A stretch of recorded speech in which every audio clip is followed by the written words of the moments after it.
rise. Judge Joodie Heindinn presiding. Mr. Percy Rockefeller says that Clarence Pettigrew came into his bank and robbed it.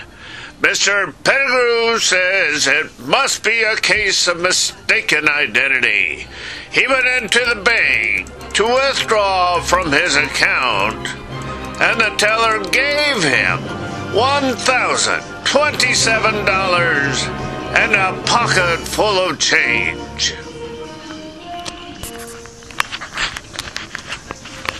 Mr. Rockefeller, would you tell me your version of the events? Well now, Judge, I was busy at my office presiding. I had only just lit up a Prince Edward cigar when I heard this here whimpering and pleading coming from Miss Bertha Taylor up at the front. I sashayed over and took a look through a crack in the door. And I seen this masked bandit standing in front of Bertha's cage, and she trembling with her dainty little hands in the air. Did you identify the bandit, sir? Why, yes, sir, ma'am. I could tell it was Clarence Pettigrew, who usually shovels out the Chattanooga stables. And he went and tipped his hat, said thank you to Miss Bertha, then went and left. I thought you said he wore a mask. How did you know for sure it was Clarence? Well, Judge, this here Clarence Pettigrew is the most bow-legged man in town. And he has worn that same shirt every day for the past 5 years. Miss Bertha Taylor, stand up here, please. Now, Bertha, tell me what happened that morning.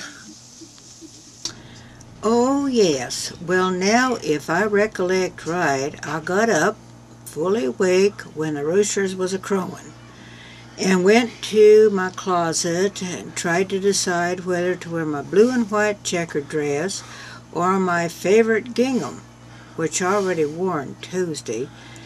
I looked out my window to see what kind of weather we might have, and then I went back to... Bertha, you ninny! Tell me what happened at the bank after Clarence came in. Now, Judge, you know I never liked you calling me that.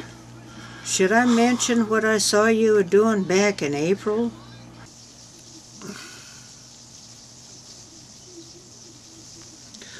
Bertha, sweetheart, I wish you never had brought that up, especially now with cameras rolling. Bertha, tell the court what happened when Clarence came in the door that day. Well, Clarence, he come in all red-faced and starts sputtering and sneezing.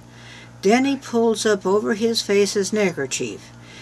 And he comes over and he hands me a note, which I knowed was a demand for all our money. So I done gave it to him.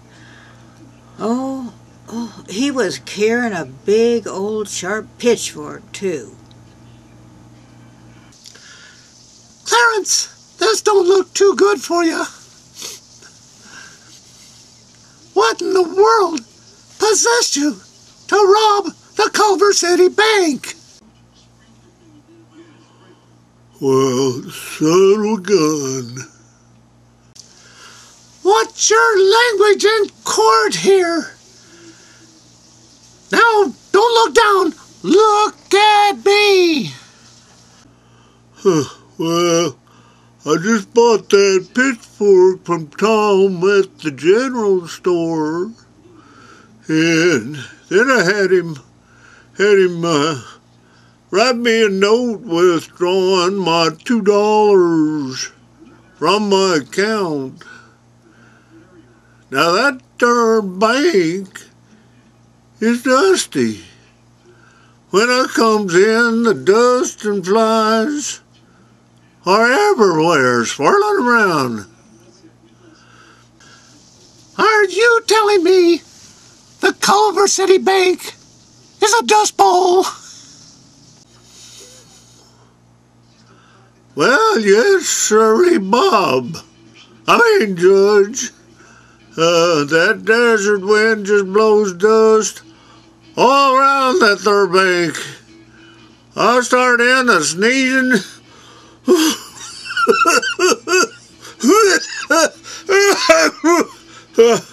Oh, just thinking about it.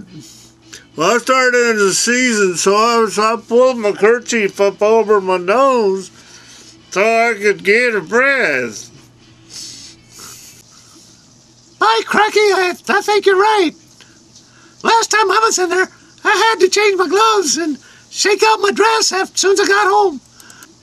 Bertha, you never did like house cleaning, did you? Judge, I beg to differ with you. I clearly recall Miss Bertha cleaning out her change drawer just last week, and she had Tom's boy sweep it out just as recently as June. Clarence, look at me. You tell me, what did you do with that money? Why, heck fire, Judge, I got it here in my pockets.